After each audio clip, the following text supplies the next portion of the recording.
I live in Branson, Missouri, and not far from my house is an abandoned theme park called Celebration City. It's been abandoned for over a decade now, having closed in 2008. It was themed after America in the 20th century. It was opened in the afternoon into the evening, with each operating day closing out with a laser and fireworks display. The park featured many rides, shows, and attractions, and its operating season ran from May until mid-September. I had been there several times with my family as a kid, and when it closed down, we were all definitely saddened to hear. They tore down most, if not all, of the roller coasters before closing, but even still, to this day, most of the buildings still stand, and it's a little-known fact that it's kind of a very cool place to explore now, low-key. My friend, who I'll call Calvin, was very on board with my idea of going to check it out. I asked him because he's a family friend, and our families had been to the park together in the past. We drove over and parked in the Steak and Shake parking lot across the street, since the parking lot to the theme park had obviously been closed off for a very long time. It was around 7 p.m., the sun was setting. We didn't want to go in broad daylight in fear of getting caught or running into other people. We brought a couple heavy-duty flashlights for when it would get dark. In the meantime, we could see just fine at first. We jogged across the street when no one was looking, as we didn't want to be obvious about trespassing in the park. When no cars were coming, we cut into the grass and into the trees surrounding the property of the park. It was surprisingly easy to sneak into the park. In fact, it didn't even really feel like we were sneaking in at all. Not that I'm encouraging anyone to trespass. Seeing all the old buildings and attractions I remembered from when I was a kid still standing in this now cold and empty setting was so eerie. It's like a part of my childhood was dead. One thing was for sure, though. We were the only people in this place. No other sounds but the crickets. We couldn't even hear the traffic from outside. As we walked around, we realized so much was left behind. It was clear that people had been here since it closed because of writings and occasional graffiti on the wall, but lots of props and such were still in place or behind the glass in buildings. Some of the buildings had broken glass, though, indicating people had broken in and explored some of them. As it got darker, we decided to crawl in through one of these windows to one of the buildings. Once inside, we realized it was the diner once called Last Chance Diner. It was dark inside, and admittedly creepy. The front door was closed, locked, and covered. There were oddly planks of wood and I guess other random debris and objects laying all around the dining space. The best I could describe it, it seemed like it was being used for storage. Like things from outside were brought into there. Calvin was checking out the other side of the place. I yelled to him I'm checking out the bathroom. Then I proceeded to one of the bathrooms. There was a different smell in here, not possible to explain, but there were 3 stalls in here, and as soon as I got in there was a sound from one of them, like something really small being dropped to the floor. I said, "Hello?" I had my flashlight on in this pitch-black room. All 3 stall doors were closed, but something made a noise in there. I held the bathroom door open with my foot, then got on my knees, and aimed the flashlight below one of the stalls, and I saw a pair of shoes and legs. I gasped and jumped, then looked under the other 2 stalls, and there was the same thing. There were 3 pairs of shoes and legs visible under the stall doors, and one of them began to move as if they were getting down on their knees to look under the stall door, but I didn't stick around long enough to see their face. I was already out of the bathroom yelling for Calvin to leave. I climbed back out through the window, and he followed me, not asking questions until we were out and away from that building. I told him about the 3 people in the stalls. He made a joke that they were taking a shit, but I knew that meant he didn't entirely believe me. I told him one of them was about to look under the stall. When I tried to explain the bizarre sight better to him, his expression changed to a more freaked out look. We clearly weren't alone there, and if those were just 3 friendly people also there exploring, but just using the bathroom, I feel like they would have said something as I came in, or definitely after I said hello in there. By the time we were out of the park and back to the car, it was pretty much pitch black out. We haven't returned there since. I don't have an explanation for what I saw. It was scary and weird. It definitely switched the mood of what was otherwise a fun day.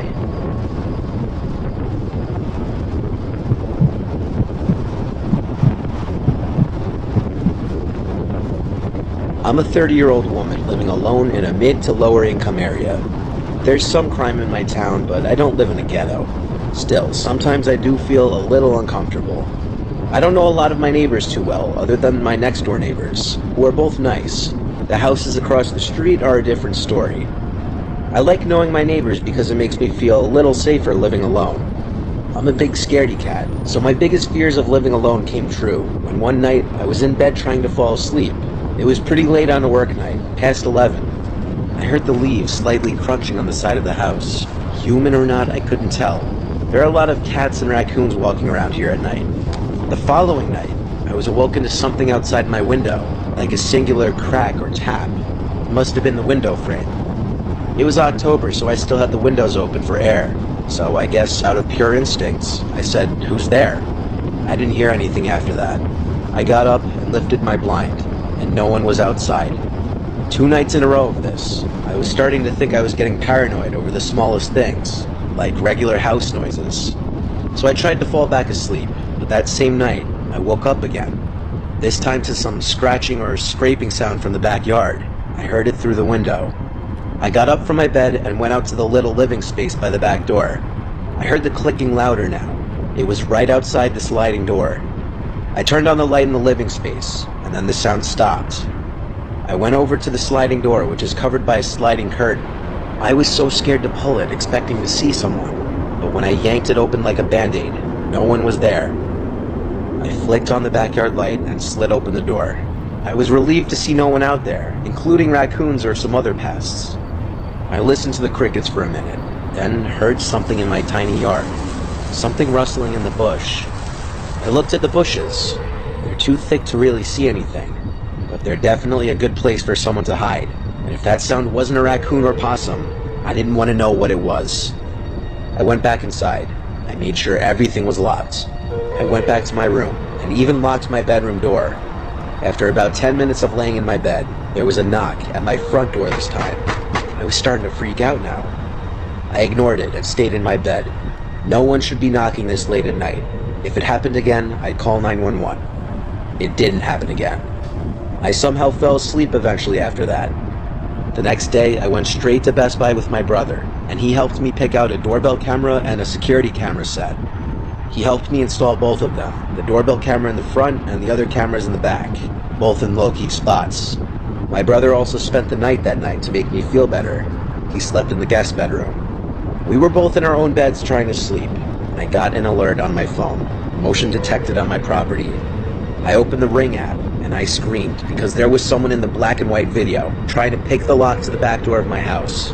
I woke up my brother and showed him the video, and he burst out of the bed and without shoes or socks on, ran out into the backyard ready to kill someone.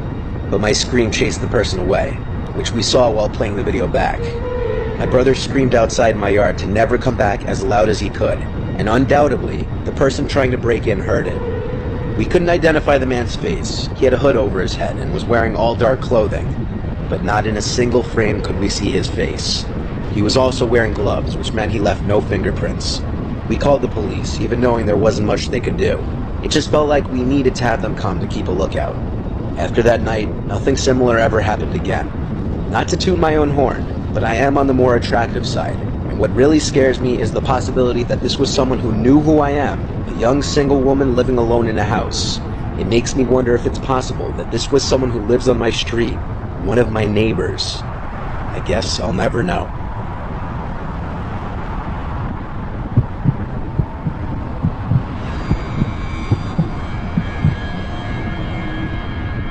When my mom and dad divorced, my mom got 2 of the 5 houses that my dad owned. My dad owns a very successful real estate company, so we have, or had, places basically everywhere. I'm 23 years old, so I really just stay wherever I want, but I usually stay at one of my mom's houses now because I'm closer with her.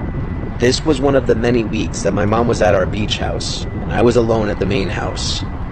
I'm used to having the house to myself more often than not. The setup in the main house is a kitchen, living room, and 2 bedrooms upstairs, and then the same thing on the first floor, and then a basement.